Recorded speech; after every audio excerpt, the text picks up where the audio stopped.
Welcome everyone, it's lovely to see you here. A very warm welcome to Friends House, the home of Quakers in Britain, and to the Library of the Religious Society of Friends. As you can see, this is a room full of stories. Stories of Quakers, stories of those whose lives have touched Quakers, and stories of those whose lives Quakers have touched. And it seems a fitting space for our celebration this afternoon of the life of Alfred Bailey, whose life was touched by Quakers early on, and who continued to touch our lives as Quakers for the rest of his life, and since his death, through his generous support for the work Quakers in Britain do. It's wonderful to have you here. I'm looking forward to this afternoon and the story we make together in this space as we hear about that remarkable life. We hear stories of the work that carries on in the tradition of Quakers supporting refugees, and we hear these remarkable musical works that are ahead of us this afternoon. So welcome to Friends House, welcome to our library, and welcome to this celebration of Alfred Bailey's life.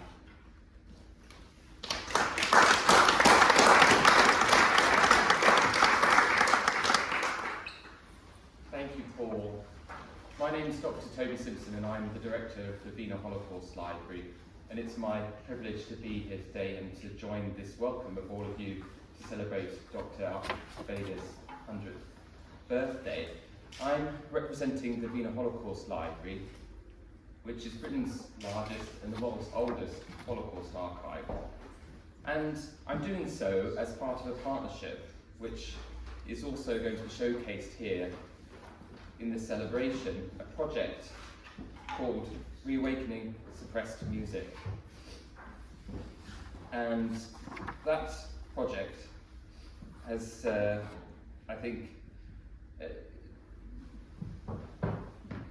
it's very relevant to Alfred Bailey, the philanthropic foundation that he founded to support this project. And I think that the library, the Reawakening Suppressed Music project, Symphonova, who are working to re-record pieces composed by musicians persecuted by the Nazis. This would have meant a great deal to Alfred Bailey, and we want to thank Bailey Philanthropies for their support for this project. As one of the Kinder who came over on the Kindertransport, Dr. Alfred Bailey's story is the kind of story that has been preserved in the Wiener Library's archives over the years, and this year we are celebrating our own 90th birthday as an institution, which is an extraordinary thing. Alfred Bailey himself would have been 10 years old when the Wiener Library was founded. And I think that what the library represents is, in a way, a profound belief in humanity and also a profound belief in culture. The efforts made by Alfred Wiener and his colleagues to record what was happening to the Jews of Europe as the Nazis attempted to eliminate all trace of Jewish life is really a profound statement of resistance to persecution and also a determination to maintain humanity in face of the worst horrors. So I'm very proud to be here today, and I would like to say thank you to all of you for coming here to celebrate this important occasion. And it's my pleasure to begin the talks that we'll be hearing today by introducing my colleague, Dr. Barbara Warnock. Dr. Barbara Warnock is our Senior Curator and Head of Education. The library holds Britain's largest collections on the Kindertransport, and she will be beginning today's celebrations by telling us more about that history. So, over to you, my friend.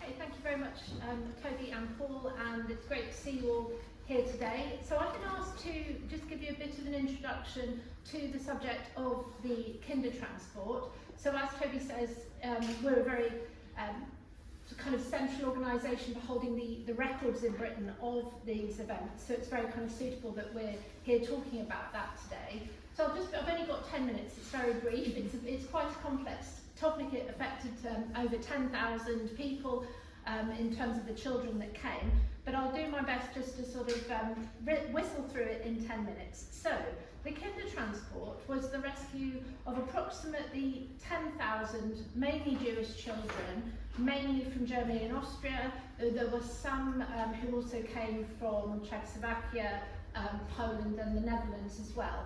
And this rescue happened from late 1938 to early 1940, with the majority of the Kindertransport happening by September 1939. And as has been mentioned, Alfred Bader was affected by these events. I believe, in fact, he was on the first transport, the first Kindertransport from Vienna. So obviously the context was Nazi persecution of Jews, or those labelled by the Nazis as Jews, in Germany and Austria and parts of Czechoslovakia, and the kind of impending threat as well that there were to other Jewish children too. So the very specific context of the Kindertransport was the events of Kristallnacht, also very well documented in the library's archival collections. So Kristallnacht was November 9th and 10th November 1938, and it was a really serious escalation in the Nazis' anti-Jewish measures. So it was an orchestrated attack on the Jewish communities of Germany and Austria, and it involved famously many businesses being attacked, so perhaps about 7,500 businesses. Around 2,000 synagogues were attacked, usually in burnings. People were attacked at homes were ransacked. There were hundreds of murders, thousands of violent attacks, and around 30,000 arrests of Jewish men who were taken to concentration camps such as Dachau. So it's a really serious pogrom, really serious attack on the Jewish communities. And children were particularly vulnerable, as our collections attest to. So, for example, in our collections we've got some eyewitness accounts of the events of Kristallnacht, and I'll just read you very briefly from one, and it talks of how in a place called Dinslaken, the Jewish orphanage was forcibly entered during the night, the children driven out of the building into the yard, and the orphanage wrecked. Many children's fathers were in concentration camps as well. Many Jews by this point had lost property under Nazi seizures of property. People had been forced out of work, so people were ever more impoverished as well. So it was in this context that the British government was persuaded by Jewish community organisations and the Quakers and some politicians to allow a visa waiver scheme, and that's what the Kindertransport was. It reduced and simplified the bureaucracy that was required to come to Britain as a refugee, and it removed the need for a visa. So it made it simpler for people to come, for children to come, it speeded up the process and so on. So the Home Office would give children entry visas to Britain without them having pre-applied. So that was the scheme. It was very much a voluntary sector effort, with the Quakers obviously involved. It was not funded by the British government, it was funded generally by Jewish community, fundraising efforts and other fundraising efforts, such as the Baldwin Appeal, headed up by Stanley Baldwin. And the focus in the Kindertransport was on children who were particularly vulnerable, or at least that was the attempt. So the attempt was to try and rescue those, yes, whose parents were, whose fathers were in concentration camps, or who were orphans, who were particularly impoverished and so on. Although it was often difficult to find places for who were in actual fact the most vulnerable children, which was actually teenage boys, most at risk from Nazi attack or Nazi arrest, but hardest to place in things like foster families in Britain. The whole scheme was organised remarkably quickly, with the first transport leaving Berlin on the 2nd of December 1938, with 196 children from an orphanage that had been attacked. The first transport left Vienna on the 10th of December. So, but, you know, this is only sort of a month after Kristallnacht. It was very, very quickly organised. The routes by which children travelled varied, and famously in the rescues from Czechoslovakia there were often flights, but generally children were taken by train to the Hook of Holland and transferred onto boats to Harwich in Essex. Some of the children then remained in Dovercourt, which was a holiday camp, in accommodation there. Others then were taken by train, usually to Liverpool Street. In terms of who the scheme could help, it was anyone initially up to the age of 18. That was then lowered actually to anyone up to the age of 17. It did on occasion include very, very young children, but the children didn't tend to be infants in the main, though a few were. And as I say, it was harder to play some of the most vulnerable, including the teenage boys. When children arrived, their care transferred from local committees who were organising things in places like Berlin and Vienna to British organisations that were looking after their care. And the children were distributed all across the country to Scotland, Wales, Northern Ireland, as well as everywhere in England. They were in children's homes, Zionist camps, sometimes even in Scotland, a castle, and many, many foster homes as well. The children had quite mixed experiences. Obviously, the vast majority were separated from their family, often from siblings as well. And then they had very mixed experiences in the placements and the homes that they were in. So we have in the library's collections an account by Otto Deutsch, who gave a testimony in 2003 to AGR Refugee Voices. And he was very positive about the community, the Christian community that he was sent in North East England, and he talked of his foster parents as being two marvellous people. But there are other accounts of really very disturbing maltreatment, including exploitation and abuse. So it was a very, very mixed experience for the children. What our archives reveal, quite touchingly, is how common it was that parents left behind in Germany and Austria and Czechoslovakia continued very, very much to have an enormous concern for their children's welfare as their children grew up in Britain. Sometimes in the past it was suggested that perhaps attitudes and relationships between parents and children in those days were different, and it was easier for parents to separate from children than it would be now. I don't think this is really borne out in the Wiener Library's correspondence. So we've got lots and lots of documents and letters attesting to this, including, for example, a very concerned set of letters from the mother of Ilse Meyer, and then we've got correspondence back from her foster mother trying to reassure Ilse's birth mother that Ilse's okay, even if she doesn't really fancy writing to her birth parents. So just to finish off by saying that, of course, we must never forget, in remembering all the children rescued, including Barbara, we must never forget about the fate of the parents. And that again is attested to in our collections. So research varies on this, but between 55 and 75% of Kindertransportees lost one or both parents. And there's very heartbreaking stories such as that of Martha Rothschild, both of whose daughters came out on the Kindertransport, Edith and Trude. Her husband, Gustav, managed to get a sponsored visa to come to Britain as well, but she herself remained behind and was deported to Poland in 1942 and was murdered. So we must never forget that that was the fate of many of the parents, and that many of the kinder were left with this legacy of loss and trauma. So that was a very, very quick overview of the Kindertransport, and I'm very much looking forward to the rest of today's event. So thank you.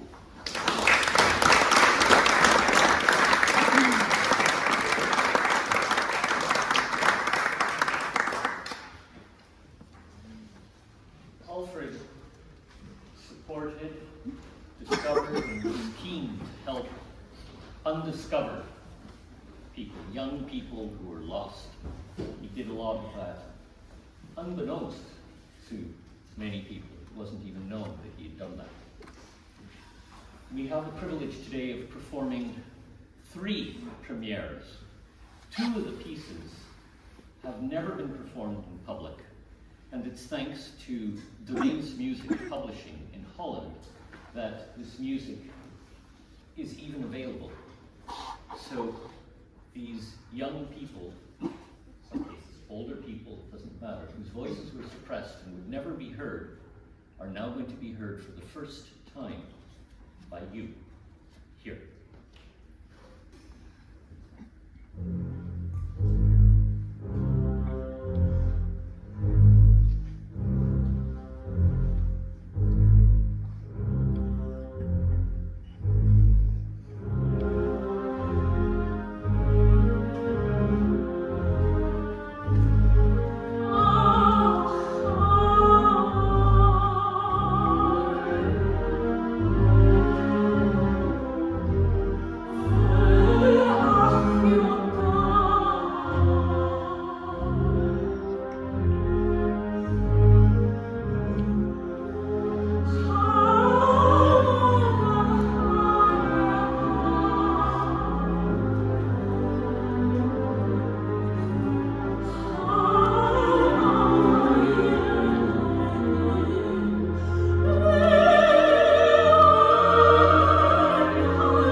I'm Marian McNichol, and I've been asked to talk about how Quakers are advocating for refugees and asylum seekers currently. It's a really big kind of story. Quakers get involved in a huge range of activities up and down the country.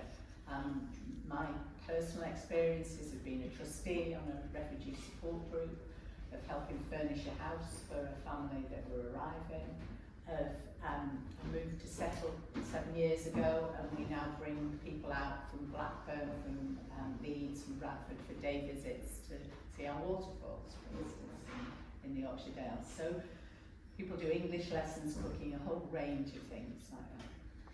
So in 2006, we came together to form the Quaker Asylum and Refugee Network, which is a kind of recognised body within Friends House. And the idea of that was to support what people were doing, to inform them, to support and to inform. I think that's probably the thing. So we meet 4 times a year, mostly now on Zoom, but usually an AGM in person. We have an email list that kind of goes out to people, that keeps people informed of all the different kind of issues that are taking place.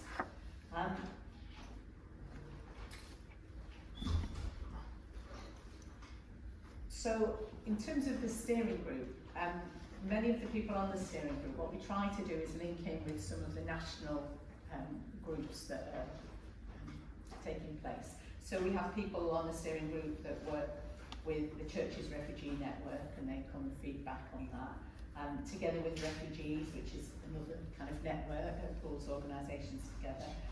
Somebody who sits on the Status Now for All, that was a group that started during the pandemic with an awareness of undocumented migrants generally, and the kind of the threat to their well-being that existed within the pandemic, but also it's one of those groups that really, we don't know how many undocumented people there are in this country, and they have to exist below the radar in lots of different situations, which makes them very vulnerable to kind of exploitation.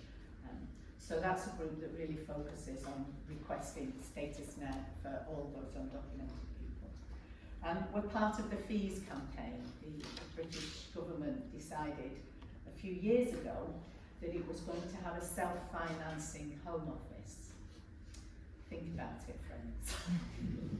So one of the things they do, which we find incredibly cruel, is that people who come here as refugees and begin that kind of 10-year route to citizenship, every 2.5 years have to apply to have their visas renewed. And the fees for that are absolutely astronomical. If you're a family of 4, you have to find about £10,000, and you have to find that each time, so that at the end of that kind of 10-year route, you will have had to find about £24,000. You also have to pay a health surcharge, and which is particularly unfair because an awful lot of migrants, refugees, asylum seekers will be working in our health service. And again, the government just put that health surcharge up, and so we work on that one. That's something kind of quite dear to our heart, because we have somebody who's an immigration lawyer on our steering group, and he tells us about the kind of individual stories really, and the hardship. There is a kind of fee waiver program, but again, you know, refugees and asylum seekers, they get anxious about asking for help, so they frequently will put efforts into find those fees and not ask for the fee waiver program. Immigration detention, we sit on the Immigration Detention Forum. We don't believe that the majority of asylum seekers whom the government wants to detain in kind of camps and different prison-like situations actually need to be there. And the government knows that, because they've run some studies in the last few years with alternatives to detention, and they've been very successful. Majority of refugees actually want to be law-abiding and integrated people who want to contribute to society. And if you create a framework for them to do that, they'll do it, basically. So we sit on the Immigration Detention Forum. We say, have a member who's part of the Immigration Law Practitioners Association, so he feeds back to us from that process. We liaise with the Quaker Council for European Affairs, and we're doing, their role is to have a Quaker presence in Europe and to kind of work with the European institutions. And we're doing a conference with them in, I'm trying to find out the paper, oh here it is, in June, Migration and Peace in Europe. So to hopefully bring people from across Europe to that, an online course, but also people in Britain, so that we've got an understanding of that kind of wider agenda. So the topics on that course are awareness of the principal drivers of migration, which making people, I'm sure people understand that. Who's exploiting migration? That's something we've had quite a lot of discussion about in the steering group, the way that services are commissioned in the private sector and big profits are sometimes being made out of our asylum and refugee system, not to the benefit of the asylum seekers or the refugees. What do better systems look like? How to find allies, that's always a really important thing, and it's something Quakers really taught me is never prejudge who your allies are. I think I was raised with a more kind of dogmatic understanding of parents of who friends were, and that's something I have really learned and taken to my heart, that allies on refugee and asylum seeker issues can be found in all sorts of places. And listening to those directly affected, that feels really important, that they're the experts on the system, so their voices need to be amplified as much as we possibly can, and for them to be heard. So we've been putting together our general election leaflet, what do we want, and we've got kind of 6 areas. So the first is a planned and coordinated response with European partners. Not difficult to do, you know how to do it. We want asylum seekers to be allowed to work. That was a particularly kind of punishing thing when that came in. It affects people's mental health. It's really demeaning the amount of money that they have to live on and their inability to kind of contribute. We want safe and regular routes. And we know that can work because we did that for the Ukrainian families. You don't see them climbing into boats, and the Hong Kong refugees, you don't see them crossing the channel in small boats either. We created a system that allowed safe routes for them. We can do it for people from Sudan, from Syria, from Palestine. We can do it. Faster and fairer decision making. People have to wait too long, very long time. Some of the people I've met have been trying to get their asylum claim heard for years and years. So we recommend investing in legal help as well for people so that they can get good advice right at the beginning. Alternatives to immigration detention, I talked about that, and then these exorbitant fees for migrants who have leave to remain, the kind of 6 areas. And I wanted to finish with a kind of a statement in a way about how enriching it is to be working alongside refugees and asylum seekers. I moved to Settle, a little rural community, you might know it, famous Settle Carlisle railway line, 7 years ago, and in 2018 people in the community wanted to get involved in community sponsorship and bring a family over, and I thought they were mad. You know, this is a really rural community, how is that going to work? But we did it. We brought a family over from Syria in 2019 and we supported them. And the benefits to us as a community, the benefits to Settle, have just been enormous. That our community cohesion is much greater, our openness to different cultures, to diversity has been enormous.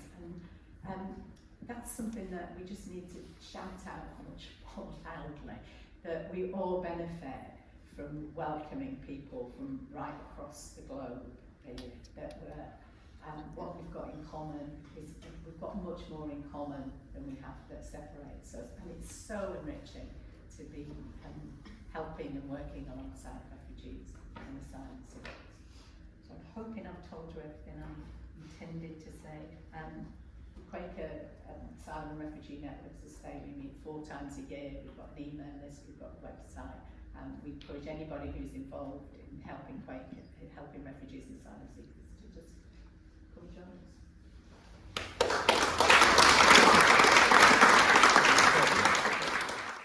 It gives me really great pleasure to introduce and to invite to the stage Joe Kraemer, who you will know is a composer of note, having written the music for some films that you might have heard of, Mission Impossible, Jack Reacher, and about 100 other films. And he wrote the music for this. And I'll invite him to come and speak at this point and introduce his piece.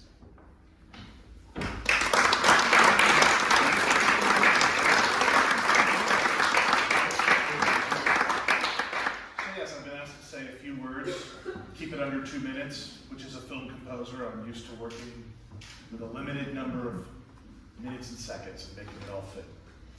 So, writing for the Symphonova is like writing for Mozart's orchestra, while at the same time writing for Hal from 2001. You can write the most traditional orchestral music with a sensibility towards woodwinds, brass, and strings, and it will realize it for you in whatever space you need to have the piece performed.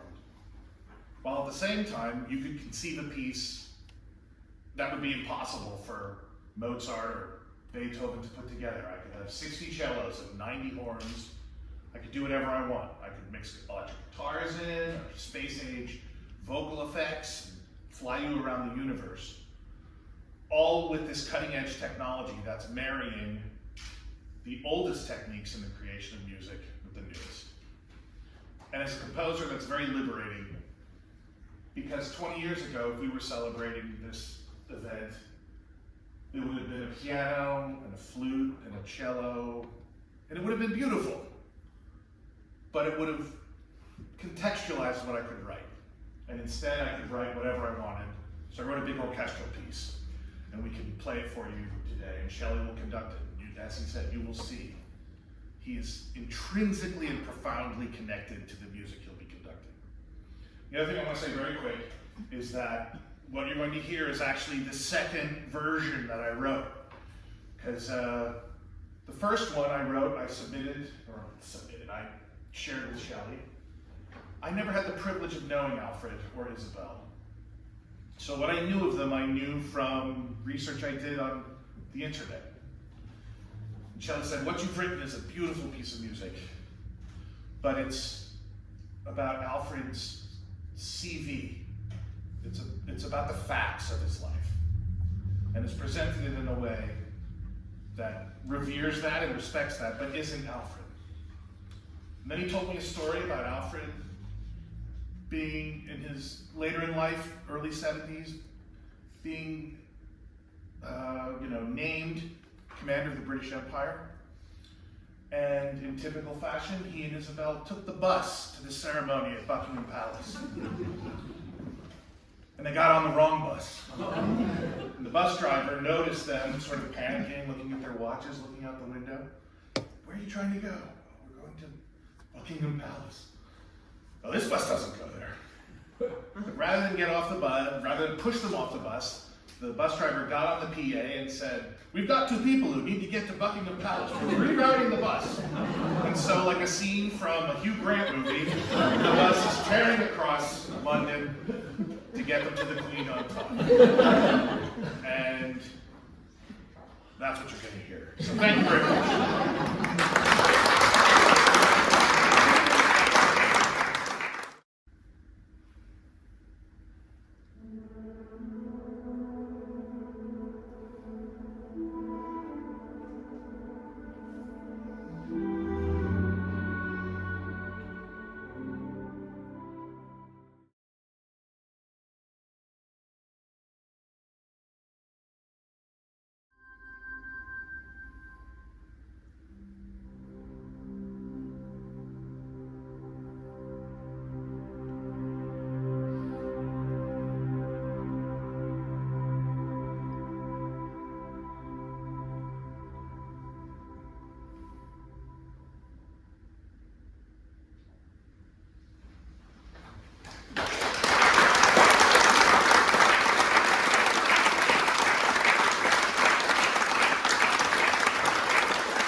and pleasure now of introducing and calling up a friend of mine, another friend, and we have a friend, great blessing, and a very close personal friend and colleague of Alfred's, a distinguished chemist, Jeremy Sanders.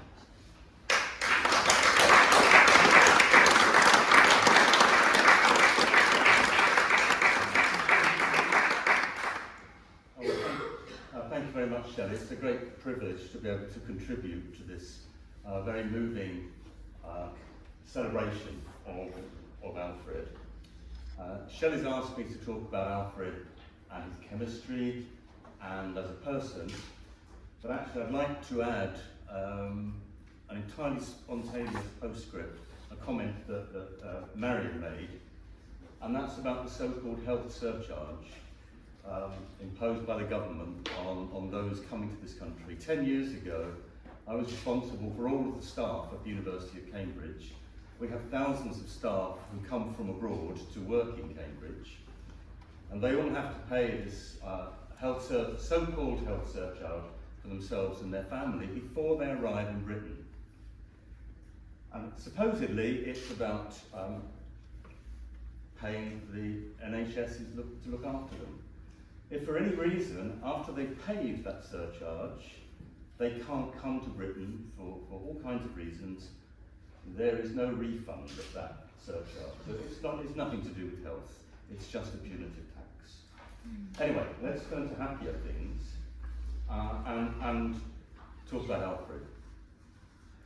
So after Alfred arrived in the UK on the Kindertransport in 1938, he lived in Hove in Sussex. He went to school and technical college there for a year or so, but he was then sent to a Canadian internment camp for refugees. While he was there, he was supported and encouraged by Martin Wolf, who was a member of the Jewish community in Montreal, and he studied courses provided by McGill University. He did really well there. However, he couldn't attend McGill University. He was rejected by McGill because it had a limited quota for Jewish students. And he couldn't study at the University of Toronto because they were doing sensitive war work and he was an alien. So he had to go to Queen's University in Ontario. He graduated with studying engineering, chemistry and then history. Graduated with a BSc in chemistry in 1945 and a BA in history in 46, then did a master's. He was grateful for the rest of his life for the welcome and the hospitality he received from Queen's, and he was then a major donor. He and Isabel were major donors to Queen's for the rest of his life, including, of course, Hurstmonceux Castle in Sussex. While he was at Queen's, he worked during the summers in Montreal for the Murphy Paint Company, formulating paints and lacquers and varnishes to order. When he graduated from Queen's, they then provided him with support, financial support, so he could do graduate work, on condition that he returned to work for them at the end of his graduate studies. So he went to Harvard, he worked for a PhD, he graduated in 1950, and then he had to go back to the Murphy Paint Company, by which time it had been taken over by the Pittsburgh Plate Glass Company. So he did research at PPG for several years. It led to patents, to some quite substantial research publications in chemistry, and also a move to their research facility in Milwaukee, where he spent much of the rest of his life, and where Bader Philanthropies continues to be based. Alfred had been aware since his student days of the need for a reliable company that was dedicated to providing quality research chemicals. So while he was still working at PPG, he co-founded a chemical company with a lawyer friend of his.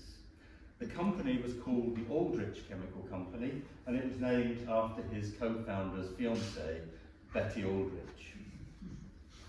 Most of the chemicals they sold were not produced in-house. Alfred bought interesting compounds from around the United States and Europe, listed them in his catalogue, and then sold them on at a considerable profit. Reliable chemicals were then, and they continue to be now, essential for research chemists of all kinds.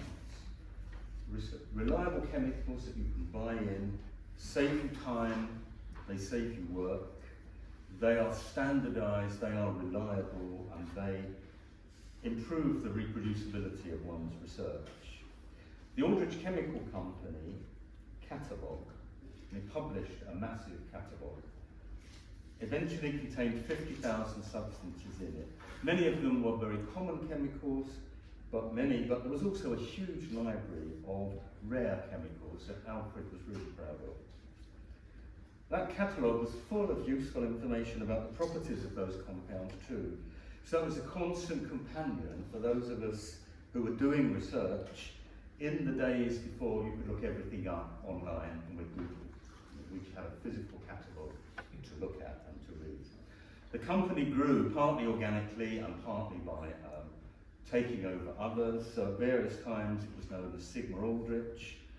It's changed its name again. It's now owned, I believe, by the Merck Corporation. But it continues to be a central part of research chemists' lives as a source of chemicals. Now, Alfred described himself as an inveterate collector. He started at the age of 8 collecting stamps and then paintings and rare chemicals. And in particular, he became expert at collecting paintings by the Dutch masters.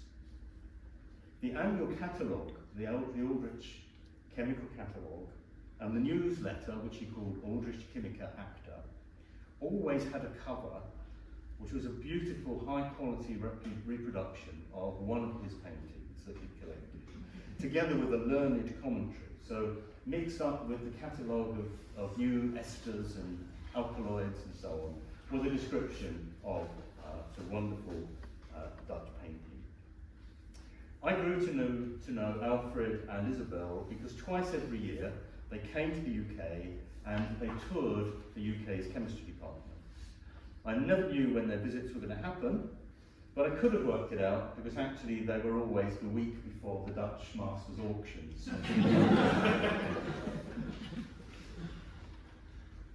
I'd be sitting at my desk on my own, or perhaps teaching. There'd be a knock on the door.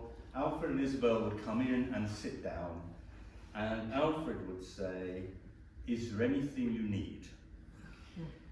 And if I suggested a chemical that would be useful to us, that you couldn't buy, he would make a note of it, and a few weeks later, it would appear in the Aldrich catalogue. Alfred's company would have found a way of making it, and it would then be on sale for anybody who needed it. And also, they were willing to buy samples from people like me. We'd made interesting compounds, they would buy them, and then they would sell them on. Alfred was very friendly with all of the academics in the chemistry department in Cambridge, but he was also very close to our chief storeman, Roger Sanson. He made a point always of going down to the basement, talking to Roger, befriending him, so that when Roger needed to buy anything for the department, which was the first company he thought of, always Aldrich, always Alfred. By then, Alfred and Isabel were substantial philanthropists. So of course, my department's interest in them, especially when I was head of department, extended to wooing them with dinners and other events, because we were always hoping for a donation. Alfred was very happy to come to the dinners, always without Isabel, and he insisted that Roger the storeman came well. Alfred understood inclusion and diversity decades before we knew those words. He also insisted on staying in a cheap hotel next to the chemistry department, and as Joe mentioned, he always took public transport, even towards the end of his life when he had great mobility problems, and we would have happily provided a car to take him back to Hurst-on-Cirque Castle, but no, he had to go on the train, on the bus. He gave lectures in the Cambridge Divinity School about religion as seen through the Dutch masters. He gave inspirational career talks to our students, but always in search for a business opportunity, he had a big bag full of copies of his autobiography to sell to the students at the end of the talk. So Alfred was a really exceptional character, friendly, learned, cultured, hugely admired. He combined a warm humanity with a hard-headed business sense. Together with Isabel, he was a remarkable philanthropist. And as the title of my short tribute suggests, he was a great friend of chemists, a great friend of chemistry around the world, and I think, as we've heard today, a great friend of humanity.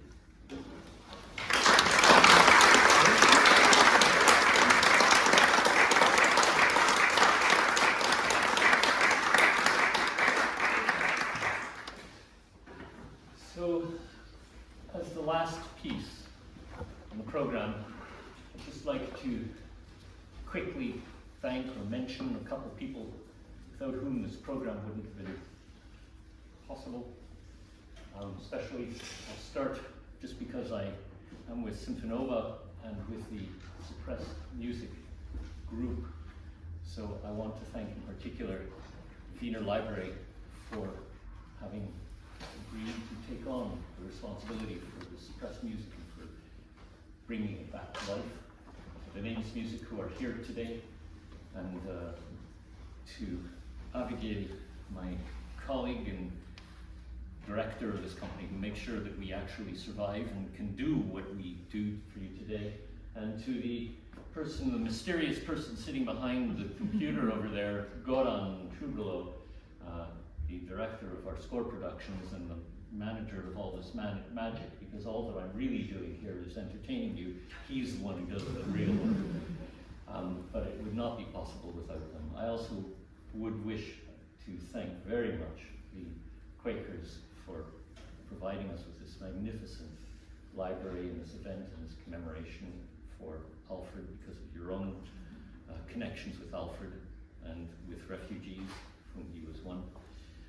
So, and to you for having come to participate and commemorate an individual who had not just suffered and had a really challenging beginning, but had vision. This is a man of great vision. Whatever else he brought, he had vision. And we are the benefactors of that vision. Thank you.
will simply say, if there's anything that you wish to say, speak, ask, complain about, please do so at the lovely reception that has been prepared. If you wish to know more about our suppressed music that we're doing and about this project, then you will find that there is a little QR code, which is the Quaker code. It's our code, but I love the Q on it. And this is in the tradition of Alfred saying, come buy our book. So there's the QR code. And Alfred's books, by the way, are at the back if you wanted to have a look at them. They were beautifully taken. I don't know if they're still available, but you can have a look. And otherwise, thank you again for having come. Thank you for celebrating this. The last thank you that I wish to say is to Beta Philanthropies, who are still engaging in huge support to the Quakers, to now the Suppressed Music Project, to many things. They're an extraordinary philanthropic organization that is very much in the tradition and in the vision and in the spirit of Alfred. So, see you soon.